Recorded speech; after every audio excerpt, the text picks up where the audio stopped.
Hi, I'm John Maxwell. When the top companies in the world are looking for trainers, speakers, and coaches, there's one name that stands above the rest, and that's Maxwell Leadership. Our certified team members have gotten proven results for companies all over the globe, and our reputation, I'm proud to say, is second to none. Some of our members have risen to the top of their profession, including the one you're going to meet today.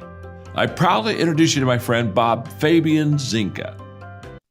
Welcome to the Leadership and Success Podcast with your host, Coach BZ, where we help you lead with purpose and succeed with impact. If you're ready to grow into the kind of leader others want to follow, this podcast is for you. If you're determined to elevate your success and leave a lasting legacy, this podcast is for you.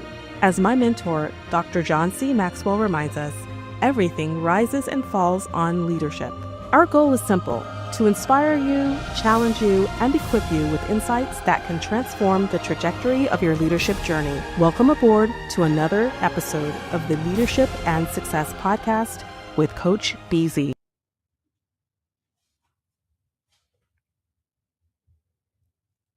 Good morning, everyone. This is Coach BZ, and thank you for watching this special edition of the Leadership and Success Podcast. Today, we're going to be talking about the Book of Proverbs, chapter 15, January 15 today. So we are going through the Book of Proverbs, one chapter every day for the entire month of January. And this is not a religious broadcast, but it's about ancient wisdom and being mentored from the Book of Proverbs.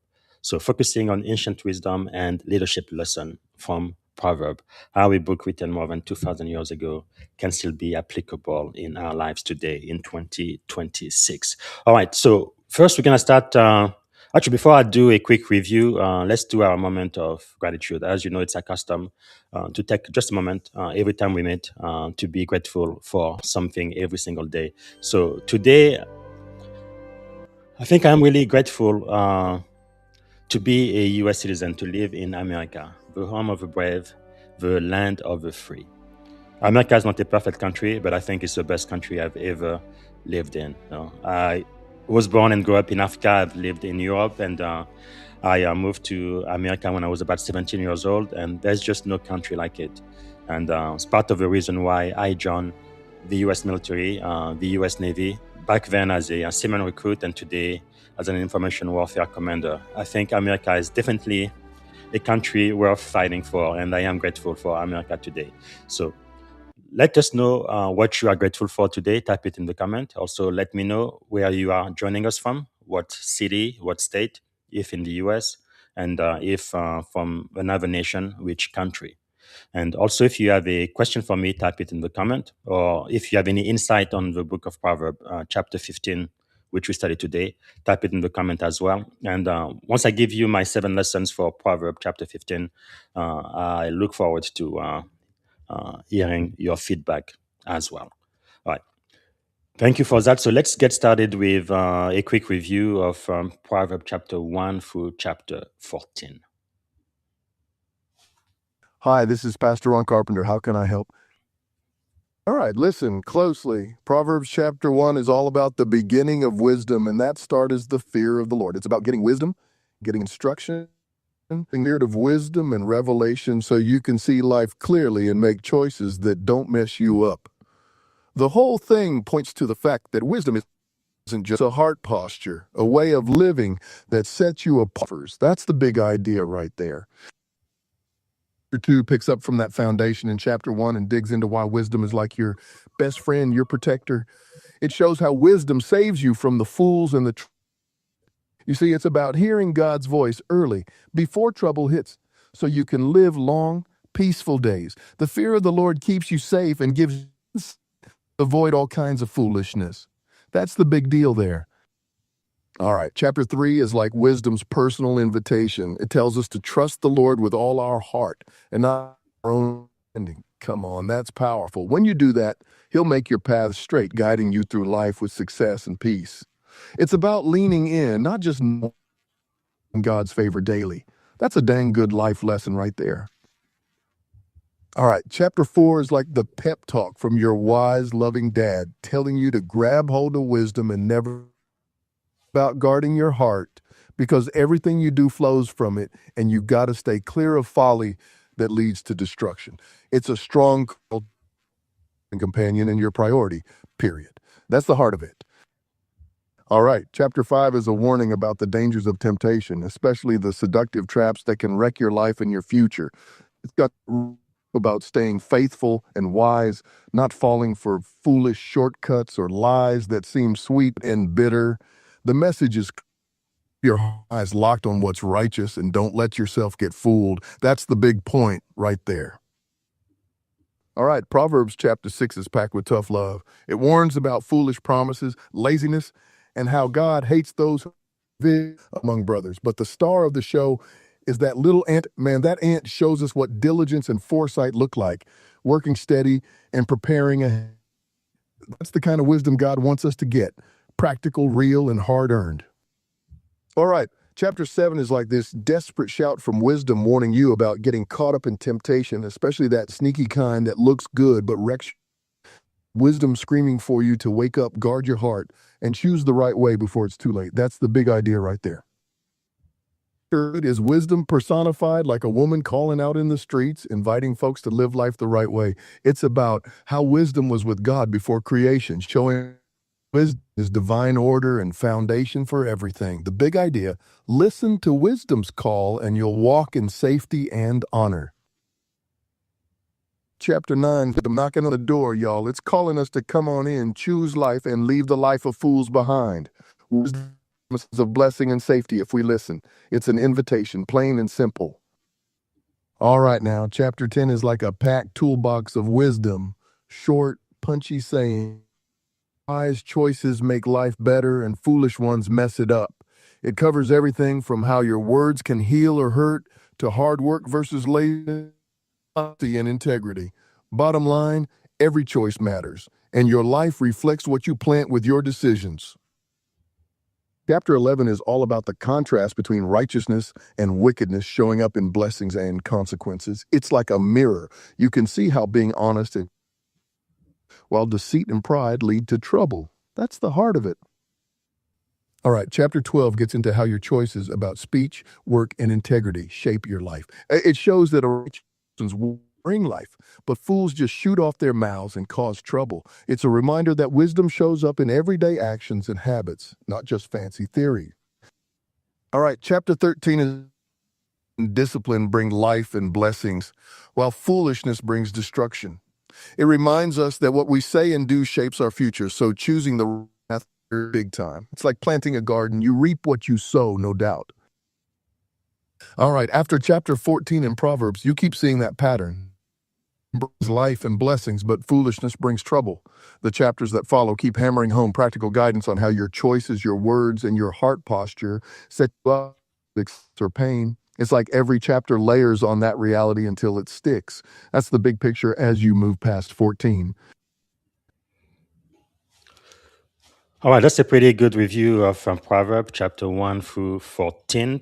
So we did Proverbs chapter 14 yesterday. And again, you can go to your favorite podcast platform and you will find episode 1 through 14. It's all available everywhere podcasts are available.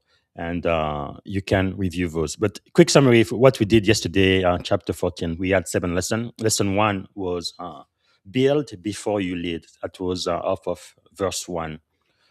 Leadership always builds or destroys. And culture, trust, teams, and family are shaped by intentional action or careless neglect. So that's the leadership lesson number 1. Lesson number 2, integrity sets the direction. Verse 2, integrity is not a personality trait, it's a daily directional choice.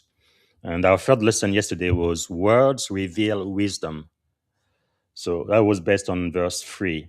Leaders are revealed by how they speak under pressure. And lesson 4, discernment beats assumption, based on verse 8. Discernment requires reflection, and foolishness rushes ahead blind.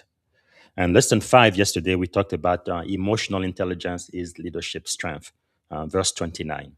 So emotional regulation is a core leadership skill, not a soft one. And lesson 6, we talked about success without wisdom is hollow, based on verse 12. Not every successful looking path leads to sustainable outcome. And finally, we mentioned on lesson 7, we finish with influence multiplies consequences, based on verse 34. Leadership influence scales both good and bad outcomes.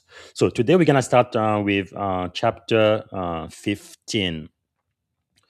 So this chapter, the big idea really reveals that leadership is exercised first through words, posture, and inner discipline before it is ever expressed through authority or action. So this chapter kind of contrasts gentle wisdom with harsh folly, showing that leaders shape culture, resolve conflict, and build trust primarily through how they speak, how they listen, and how they receive correction. So to be a good leader, not only you speak, but it's not just what you say, but how you say it. But more importantly than speaking, I think, is listening. You have to be able to listen to your people, even listen to your enemies. You have to pay attention, listen more than you speak, in my opinion.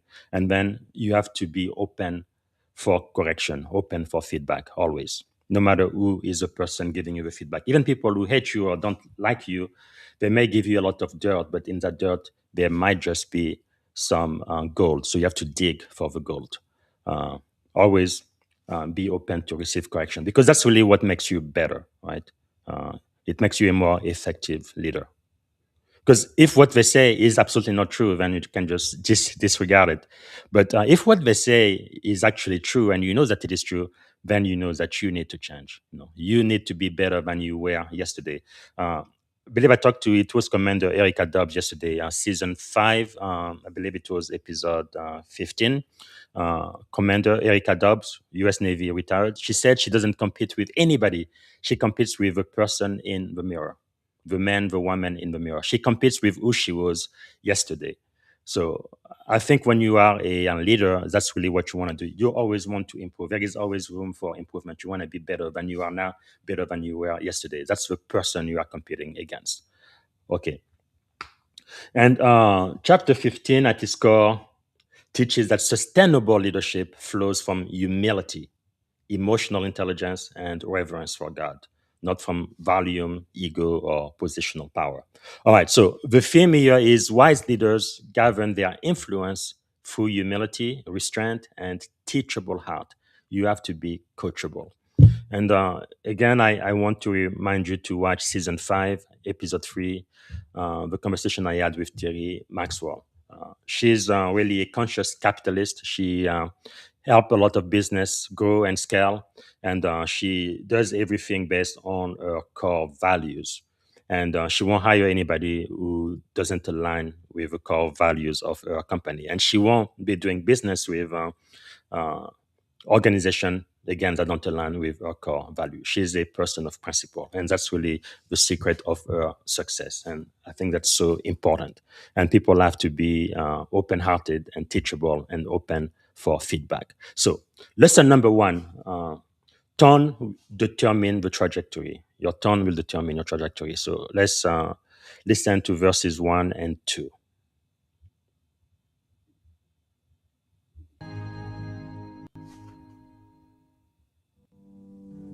A soft answer turns away wrath, but a harsh word stirs up anger. The tongue of the wise uses knowledge rightly, but the mouth of fools pours forth foolishness. The tongue of the wise uses knowledge rightly. Wow. Leadership conversation escalate or de-escalate based on tone more than content. It's not just what you are saying, but it is how you are saying it. Are you speaking from a position of love and care, or are you speaking from a position of judgment and criticism? Your tone has a lot to do with it. Wisdom is not only what you say, but how you say it. That's why, as a leader, you really need to have a few people that you give permission to speak to you when you do something wrong. They can just speak to you frankly and tell you, hey, I believe that you are making a mistake, and this is why. And you can trust their word because you know that they love you and they stand by you. You know where they are coming from. And that's important, to be open to criticism and also to speak gently, speak with love and care. All right. So how do we apply this? Intense meetings, feedback session, or crisis moment, regulate your tone first. Calm leadership preserve authority and psychological safety. So calm under pressure. So when conflict arises, do I lead with calm clarity or emotional reaction? How often does your tone amplify rather than resolve tension? So the anchor reflection here is a leader's tone can either pour water on a fire or gasoline. And you definitely want to de-escalate, pour water, not gasoline. All right. Leadership lesson number 2. Wise leaders listen before they lead. Listen before they lead. So verses 7 and 14. Let's listen to that. The lips of the wise disperse knowledge, but the heart of the fool does not do so.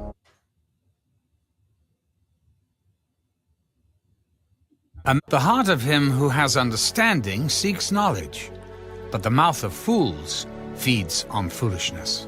The heart of him who has understanding seeks knowledge. So foolish leaders will broadcast opinion, whereas wise leaders seek understanding. Listening is a leadership skill, not a passive act. So listen actively. I think it was Stephen R. Covey who said, right? Most people, when they are in a conversation, they want to express themselves. But he says, no, first, you need to understand before you speak, not to be understood, right? Understand the other person, and then you can respond to what they are saying, not just automatically react to it. So listen, think, and respond with wisdom and from a position of understanding. All right, how do we apply this? Create space for dissent, space for question, space for feedback. You are not always right and you don't know everything. So you need to have an open mind and allow people to challenge your assumption because that's going to help the team. So do you listen to understand or to reply? Yeah, again, Stephen Covey, his most famous book talks about that 7 habits of successful people. I have that here somewhere, but yeah, it is very, very important to listen, to understand, and not just to reply. Okay, and who on your team feels unheard? I think it's important for every member of the team to have the opportunity to speak because you never really know where wisdom is going to come from because wisdom doesn't respect rank. And anybody on your team could have a solution for the problem you have. So before you make a critical decision, I think it's wise to ask for the feedback from your team. But ultimately, you being the boss, you being the leader, you are going to make the decision. But be open to listen. So the anchor reflection: leadership credibility grows when people feel genuinely heard. When people feel heard and they have provided input and their input is being considered, you don't have to do everything they say, but if you listen to it and you consider that should be enough. They're going to feel like, they have a buy-in to whatever it is that the organization is going to be doing because they provided their input. All right. Leadership lesson number 3, correction is a gift, not a threat. We're going to read verses 10, 12, and then 31, 32.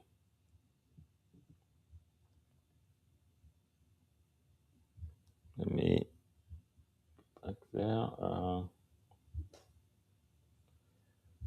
So let's go to 10 first. Harsh discipline is for him who forsakes the way, and he who hates correction will die.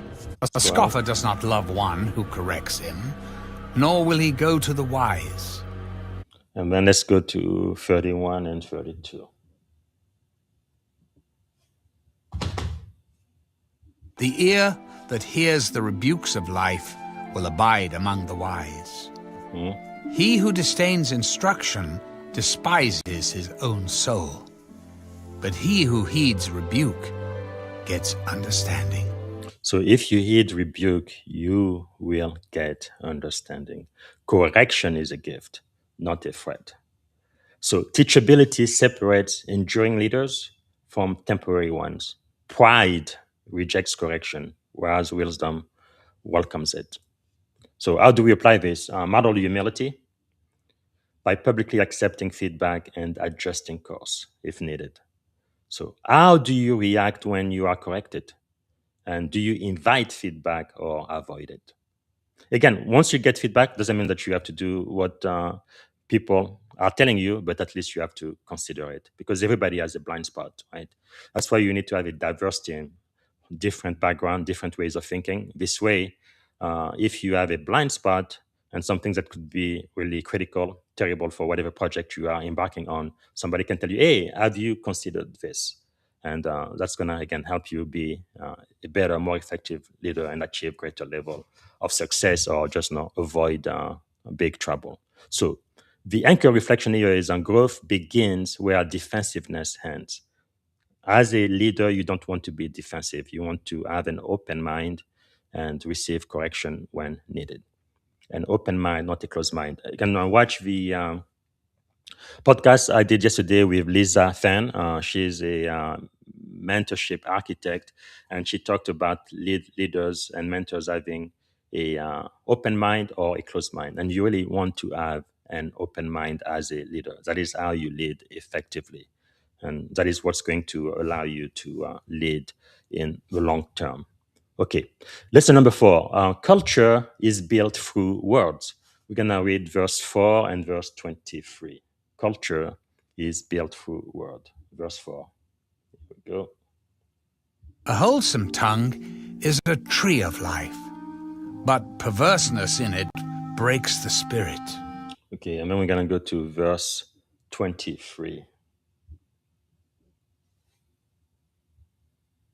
A man has joy by the answer of his mouth, and a word spoken in due season, how good it is. Yeah. Joy by the answer of his or her mouth. The soothing tongue is a tree of life. So what's the insight here? Words shape morale, motivation, and meaning. So leaders speak life or slowly drain it. So how do you apply this? So affirm effort, recognize progress, and communicate hope, especially under pressure. And I think it is so important as a leader to also reward your people. For example, when I was the commanding officer for the Global Network Operations Security Center in Suffolk, one thing I started doing every month, we would choose a sailor. I would call it sailor in the spotlight. So I would just recognize the sailor who did the most for the mission or who had the most impact on what we were working on and doing as a command. And then the following month, that sailor would then select another sailor in the spotlight, the one person in the unit who had the greatest impact on that person. And then it would go on and on and on and on. Every month I would do that. So I would give them a commands coin. I would give them a cap of the unit, and I would write a thank you letter, a letter of appreciation. And then I would give them a book as well. So I would make a very, very big deal of it. So my seller were really looking forward to it. Who is going to be the seller in the spotlight this month? Who had the greatest impact on their fellow seller? And that really helped the morale a lot, because I feel like they are part of a team and the work that they are doing is being recognized by their senior leadership. So it's very, very important as a leader that you build that culture through words, right? And words of life and affirmation and appreciation. Everybody wants to be appreciated. And sometimes people, they don't really want to have more money or even more responsibility. They just want to thank you. They just want to be acknowledged that, yes, I'm working very hard and I am doing the best I can and contributing to the mission. And I want my bosses to know that and to just acknowledge that. Even if you just give them like a thank you card or something and publicly praise them, recognize them, I think that really lift the morale and encourages loyalty. They feel like they are part of a team. So Things you may want to think about. Do your words energize or exhaust your team?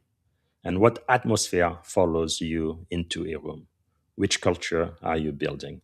So the anchor reflection here is healthy cultures grow where leaders speak with intention and care. Really, the more I read Proverb, the more I realize as a leader, you really have to lead with humility and with love. You have to care about the people you lead.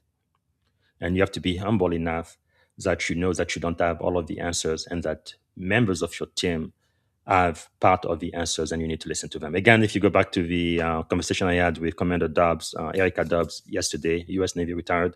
I believe it was episode number 15, season 5. She said that one time she went through a failure she really didn't have to go through because she wasn't listening to her team member. Now, the reason why she has a team is not just to have a team, is so that the team could help, provide the input to help her as the CEO resolve some of these problems and strategize about where a company would go forward. So you have to listen to your team as a leader. That's a must. All right. Lesson number 5: pride distorts judgment, but humility sharpens judgment. We're going to read verses 25 and 33. Okay. The thoughts of the wicked are the Lord will destroy the house of the proud, but he will establish the boundary of the widow. The Lord will destroy the house of the proud. Let's go to 33.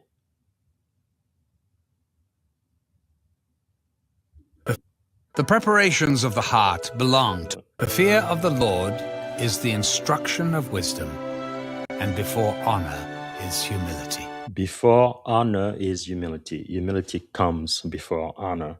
So pride will blind leaders to risk, but humility keeps them grounded and alert.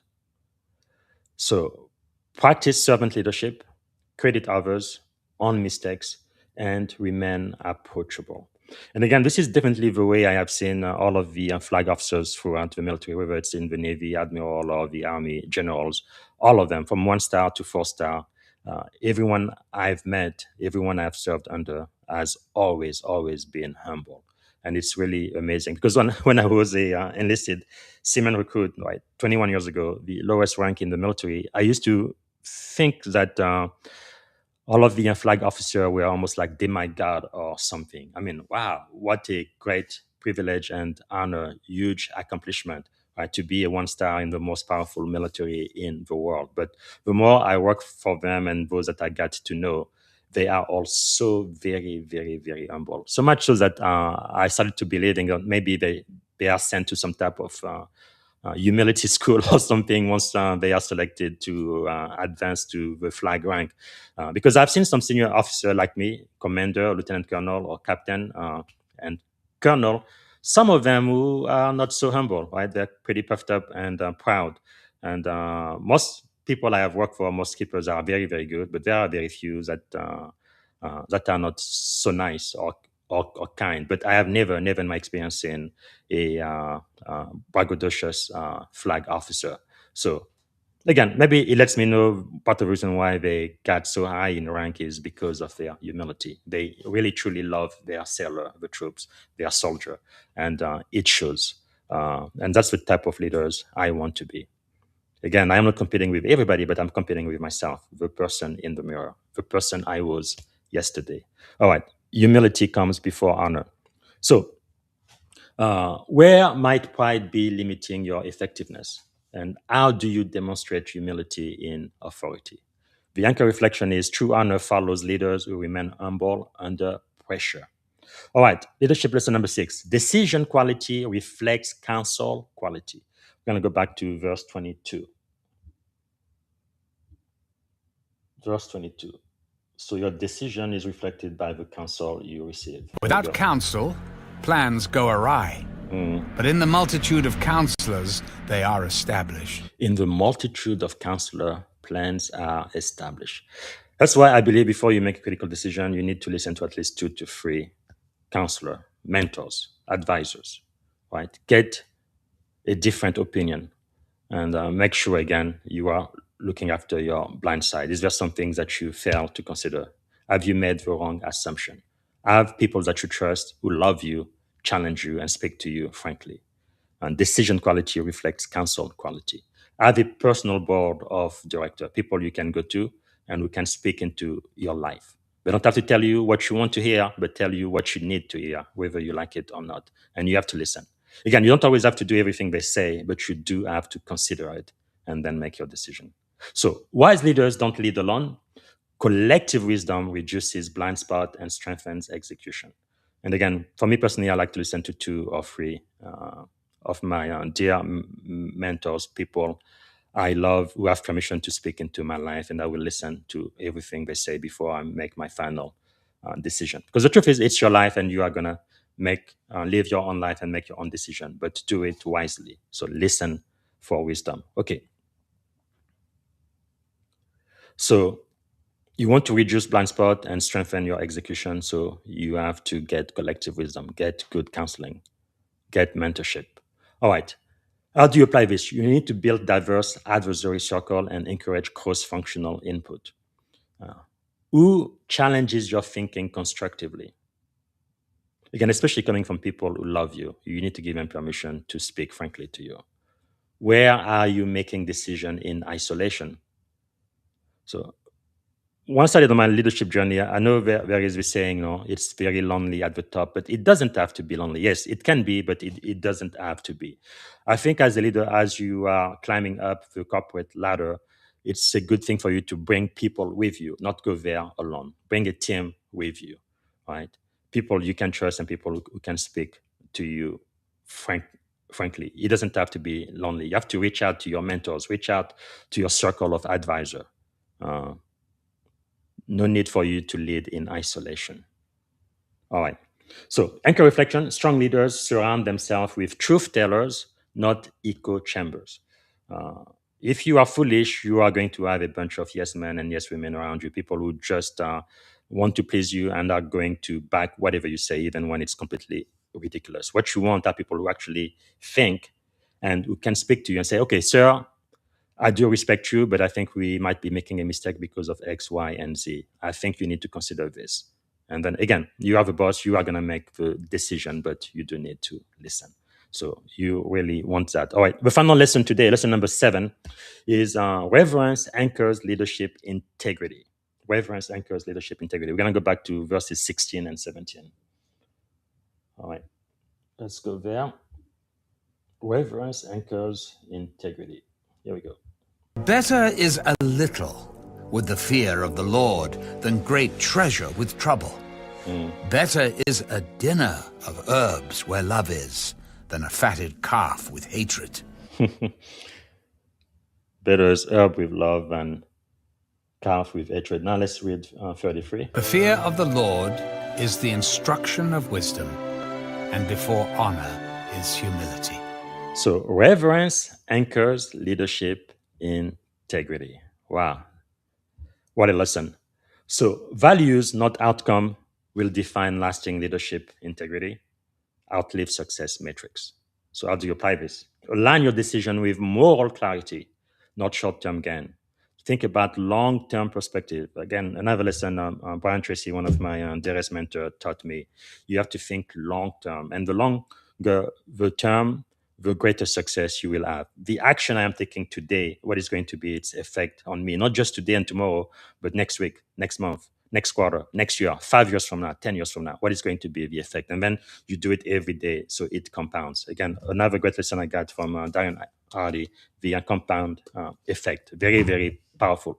Very small steps daily, consistently, will have huge, huge impact on your future. So think about that. So what values govern your leadership choices today? And are you sacrificing peace for performance? So the anchor reflection is leadership grounded in reverence, produces peace, clarity, and endurance. So this chapter 15 reminds us that leadership is not loud, it is wise, measured, and deeply relational, building relationship. Just because you have a boss doesn't mean that you have to scream, that you have to be the loudest voice in the room. Actually, sometimes leadership is very quiet, and every word that you speak is weighted. It means something, and people stop and listen.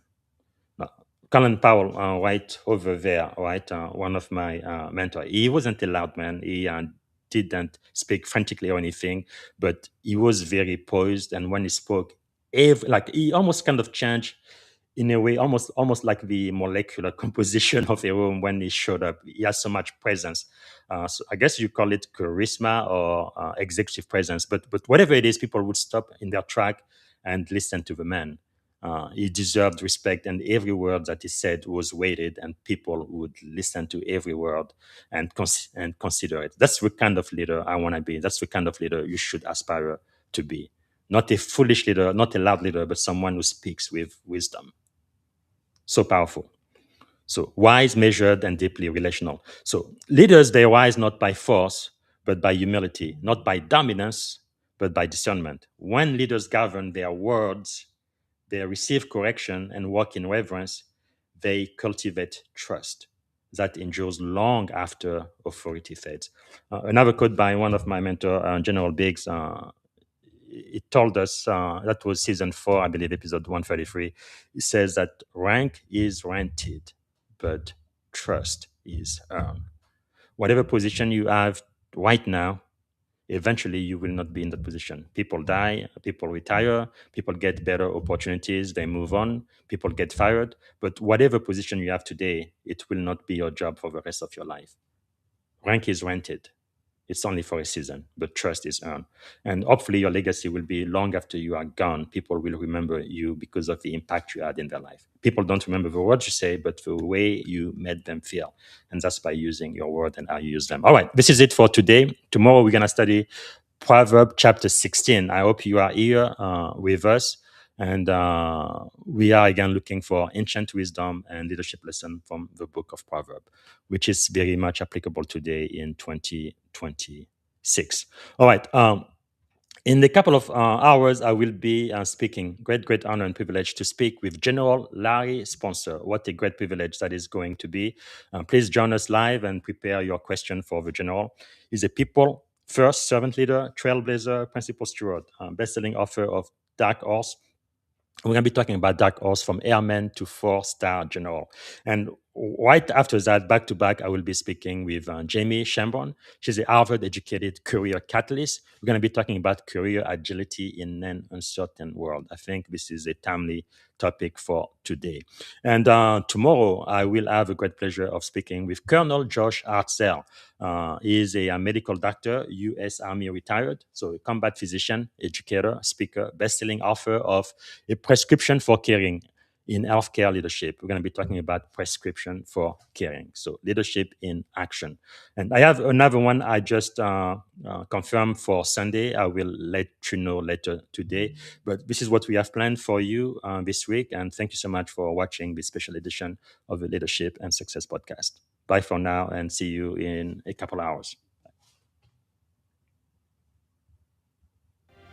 Thank you for tuning in to the Leadership and Success Podcast with your host, Coach BZ. If today's episode added value to your leadership journey, be sure to subscribe, share, and join us again for more wisdom nuggets on how to lead better and achieve greater success.